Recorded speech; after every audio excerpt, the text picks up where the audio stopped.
இந்துக்களுடைய புராணமான ராமாயணத்தில் ராவணன் சீதையை இலங்கைக்கு கடத்திட்டு போனார். சீதையை மீட்க ராமன் தமிழகத்திலிருந்து இலங்கைக்கு செல்ல ஒரு இடத்தை தன்னோட புகழ்பெற்ற அம்பினால் தேடினார். அந்த அம்போடைய முதல் பகுதி தனுஷ் என்றும் கடைசி பகுதி கோடி என்றும் அழைக்கப்பட்டுச்சு. அதுக்கப்புறம் இடத்தை கண்டுபிடிச்சதும் அந்த இடத்துக்கு தனுஷ் கோடி அப்படின்ற ஒரு பேரை வச்சாங்க. அங்கிருந்து அனுமன் படையோட உதவியால் பாலம் அமைக்கப்பட்டு ராமன் தன்னுடைய படைகளுடன் இலங்கைக்கு போய் ராவணனுடன் போர் புரிந்து சீதையை மீட்டார் அப்படின்னு ராமாயணத்தில் சொல்லப்படுது. அதனால் இது ராமர் பாலம் அப்படின்னு சொல்லி ஒரு தரப்பு மக்கள் கூறிக்கொண்டு இருக்கும்போது இது மனித குலத்தின் முதல் மனிதனான ஆதாமால் கட்டப்பட்டுச்சு அப்படின்னு சொல்லி இது ஆதாம் பாலம் அப்படின்னு சொல்லி இன்னொரு தரப்பு மக்கள் சொல்லிட்டு இருக்காங்க. மேலும் சிலர் இது இயற்கையாக அமைந்த ஒரு மணல் திட்டு அப்படின்னு சொல்லிட்டு இருக்காங்க. இந்த பாலத்தை ஆய்வு செஞ்சது அமெரிக்க தொலைக்காட்சி ஒன்று இது இயற்கையாக அமைந்த மணல் திட்டு இல்ல, இது மனிதர்களால் கட்டப்பட்ட சான்றுகள் தென்படுகின்றன அப்படின்ற ஒரு தகவலை தெரிவிச்சாங்க. கடலுக்கு அடியில் இருக்கக்கூடிய பாறைகள் 7000 ஆண்டு பழமை வாய்ந்தது. ஆனால் அதுக்கு மேல இருக்கக்கூடிய சிறிய பாறைகள் 4000 ஆண்டு பழமை வாய்ந்தது அப்படின்னு சொல்லி ஆய்வு முடிவுகள் உணர்த்துது.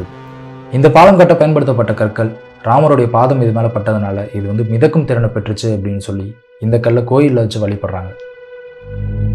இன்னைக்கு தனுஷ்கோடி ஒரு புகழ்பெற்ற சுற்றுலா தலமாக விளங்குது. இங்கு வரக்கூடிய சுற்றுலா பயணிகள் காலை 6 மணிலிருந்து மாலை 6 மணி வரைக்கும் தான் அனுமதிக்கப்படுறாங்க. இந்து சமயப்படி வடக்குல காசியில தொடங்குற புனித யாத்திரை தெற்குல ராமேஸ்வரத்துல குறிப்பா தனுஷ்கோடியில தான் நிறைவடையுது. இதனால இங்க வரக்கூடிய மக்கள் தொகை ரொம்பவே அதிகம். இதை உணர்ந்த அரசாங்கம் தனுஷ்கோடியை புதுப்பிக்கணும்னு முடிவு பண்ணி 2015 தனுஷ்கோடியிலிருந்து அரிச்சல் முனை வரைக்கும் சாலை அமைக்கிற திட்டத்தை தொடங்கினாங்க. இந்த சாலை வந்ததுக்கு அப்புறம் நம்ம வாழ்க்கை அடுத்த கட்டத்துக்கு நகரும் அப்படின்னு தனுஷ்கோடி மக்கள் ரொம்பவே நம்பிக்கையோட இருந்தாங்க. தார் சாலைகள் போடுறதுக்கு இங்க வந்து பார்த்தாங்க. மறுபடியும் மக்கள் குடியிருந்தோம். ஒரு 236 குடும்பம் குடியிருந்த இடத்துல தார் சாலை இடையில் வந்தது. அப்ப அவங்க சொன்னாங்க, இந்த தார் சாலை உங்களுக்காக தான் நாங்க போடுறோம், அதனால எங்களுக்கு நீங்களா கொஞ்சம் குடிசையில கொஞ்சம் அகட்டி கொடுங்க, உங்களுக்கு எந்த ப்ராப்ளம் வராது, உங்களுக்கு தான் நாங்க இது பண்றோம், உங்க குழந்தையெல்லாம் வெளியே போய் பெரிய ஆளா படிக்கணும், அதனால தார் சாலை போடுறதுக்கு அனுமதி கொடுங்க, நீங்களும் கொடுங்க, அரசாங்கத்திலேருந்து இப்படி வந்திருக்குன்னு சொல்லவும் எங்கள் குடிசைகள் ஒரு குடிசையை பிரித்து ஒரு இடத்துல கட்டுறதுன்னா குறைஞ்சது ஒரு 10,000 ரூபாயிலேருந்து 20,000 ரூபாய் வரை செலவு வரும்.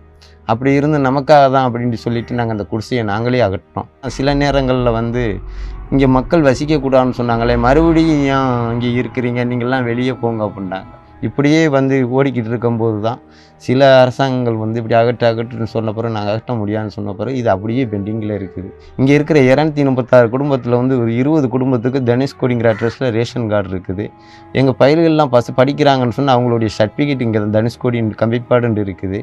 இங்கே பேங்க் அக்கௌண்ட் இருக்குது, போஸ்ட் ஆஃபீஸ் இருக்குது, தனுஷ்கோடின்னு போஸ்ட் ஆஃபீஸே இருக்குது. இந்த தனுஷ்கோடி இவ்வளோ அழிஞ்சு கிடக்கிறத நாங்கள் அரசாங்கம் எடுக்குதோ இல்லையோ, இந்த உருவாக்குனதே நாங்கள் மீனவர்கள் தான் இந்த ஊரையே உருவாக்கணும். நாங்கள் உருவாக்க கண்டு தான் டூரிஸ்ட்டுகள் பார்த்தாங்க. ஒன்று ஒன்றா கொண்டு வரலாம், ஆனால் இங்கே இருக்கிற மக்கள் அகற்றுறதுக்கு வாய்ப்பு இல்லை. அப்படியே அகற்றினாலும் எங்களால் முடியாது. எங்கே போனாலும் இந்த சுதந்திரமும் இந்த ஹாஸ்பிட்டல் வசதி இல்லாமல் நாங்கள் வாழ்ந்த வாழ்க்கையும் எங்களால் மறக்க முடியாது. இதனால் வரைக்கும் இடிஞ்ச கட்டடங்களை மட்டும் சுமந்துக்கிட்டு இருந்த தனுஷ்கோடி இந்த சாலை வந்ததுக்கு அப்புறம் இங்கே நாள்தோறும் வரக்கூடிய சுற்றுலா பயணிகளால் வீசப்படுற பிளாஸ்டிக் குப்பையும் சுமந்துக்கிட்டு இருக்கு.